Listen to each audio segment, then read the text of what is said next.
Hello friends, Radhe Radhe. Welcome back to my channels.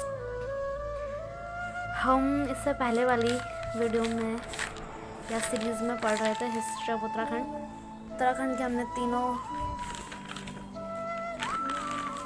मतलब इसके स्रोत वगैरह कंप्लीट कर लिए थे। हमें भौगोलिक प्रदेश हाफ पढ़ चुके थे। चलिए इसके बारे में आगे नेक्स्ट स्टार्ट करते हैं। जैसे कि मैंने आपको पहले बताया था, हिमालय पर्वतीय क्षेत्र जो हैं वो है 3 टाइप के। एक वृहद हिमालय, लघु हिमालय और शिवालिक। वृहद हिमालय के बारे में तो मैंने आपको बता दिया था। ये प्राचीन हिमालय है। ये पूरे उत्तराखंड के 6 जिलों में मतलब फैला हुआ है। 7,817 मीटर्स की ऊंचाई नंदा देवी वेस्ट में और राज्य की सर्वोच्च चोटी यहाँ अवस्थित है। आगे नेक्स्ट पढ़ते हैं। हिमालय की सर्वाधिक ऊंची चोटियाँ जो माउंट एवरेस्ट, कंचनजंगा इसी पर्वत श्रेणी में पाई जाती है। इसकी जो मुख्य जनजाति होती है उसको भूटिया जनजाति कहते हैं। इनका जो बिज़नेस होता है या पेशा होता है, जो वर्क होता है, वो बिज़नेस और पशुपालन होता है। अब हम बात करेंगे लघु हिमालय के बारे में। ये वृहद हिमालय के दक्षिण भाग में लगभग पश्चिम दिशा में स्थित है, पूर्व से पश्चिम। ये 18,400 से 4,500 मीटर तक ऊंचा है। इसकी जो चौड़ाई है वो उत्तराखंड में है 70 से 100 किलोमीटर। यहाँ धौलधार, पीर पंजार, शिवा, नाग, महाभारत, मसूरी आदि पहाड़ियाँ अवस्थित हैं। पर्वत क्षेत्र टिहरी, पौड़ी, चक्राता, मसूरी, नैनीताल, लैंसडाउन। लघु हिमालय भूकंप की दृष्टि से संवेदनशील है, मतलब यहाँ भूकंप के चांसेस बहुत ज़्यादा रहते हैं। अकॉर्डिंग टू उत्तराखंड, उत्तराखंड में भी, अकॉर्डिंग तो नहीं, बट उत्तराखंड में भी।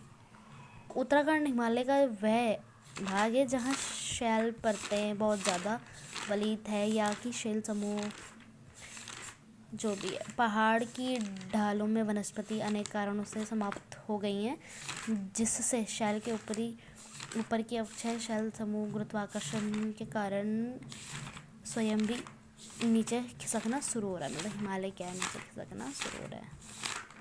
उत्तराखंड हिमालय का वही भाग है। ये शॉर्ट नोट्स मिलता है, ये इम्पॉर्टेंट है, ये एग्ज़ाम में आ सकता है। इसमें से मतलब कोई भी एक हेडिंग डाल के उसके अंडर में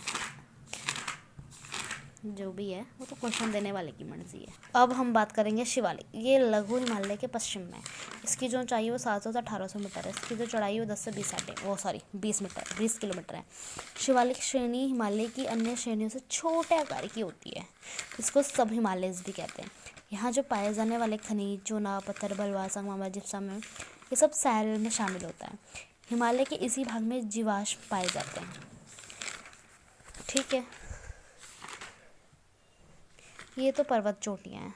देखो, नंदा देवी, चैखंबा, त्रिशूल, केदारनाथ, पंचाशुली, ये माउंटेन ऑफ उत्तराखंड। बढ़ते हैं मैदानी क्षेत्र। इसमें है भावर, तराई और गंगा का मैदान। देखो, भावर क्षेत्र हिमालय क्षेत्र के शिवालिक पहाड़ियों का दक्षिण छोर पर स्थित है। यहाँ हिमालय से उतरी हुई नदियाँ अपने साथ बड़े बड़े कंकड़ पत्थर लाकर जमा कर देती है। ठीक, अब हम बात करते हैं तराई। देखो, ये भावर के दक्षिण में स्थित है 20 से 30 किलोमीटर की चौड़ी पट्टी वाला दलदली क्षेत्र है। इसका विस्तार उधम सिंह नगर, हरिद्वार, पौड़ी से है। यहाँ बहुत घने जंगल पाए जाते हैं तराई वाले स्थान पे। फिर आता है गंगा का मैदान। यहाँ दक्षिण हरिद्वार का मैदानी भाग है, इसके अंतर्गत आता है। ये दक्षिण भाग में है और हरिद्वार का मैदानी भाग इसी के अंदर आता है, गंगा के मैदान के अंदर। देखो, इंपॉर्टेंट जो हमारा नोट्स है ये है कैलाश मानसरोवर यात्रा। कैलाश, इसके 3 मार्ग हैं। लिपुलेख मार्ग, सिक्किम मार्ग, काठमांडू मार्ग। ठीक, जो नेपाल को जाते हैं। कैलाश के 3 मार्ग हैं। फिर आता है कलियासोड़ भूस्खलन क्षेत्र।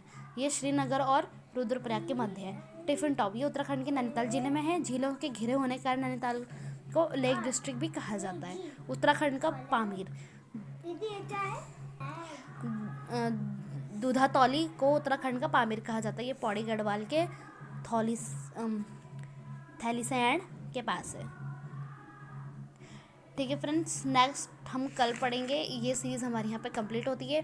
अगर आपको मेरी ये सीरीज़ अच्छी लगे तो please like and subscribe and share to my channel. Radhe Radhe.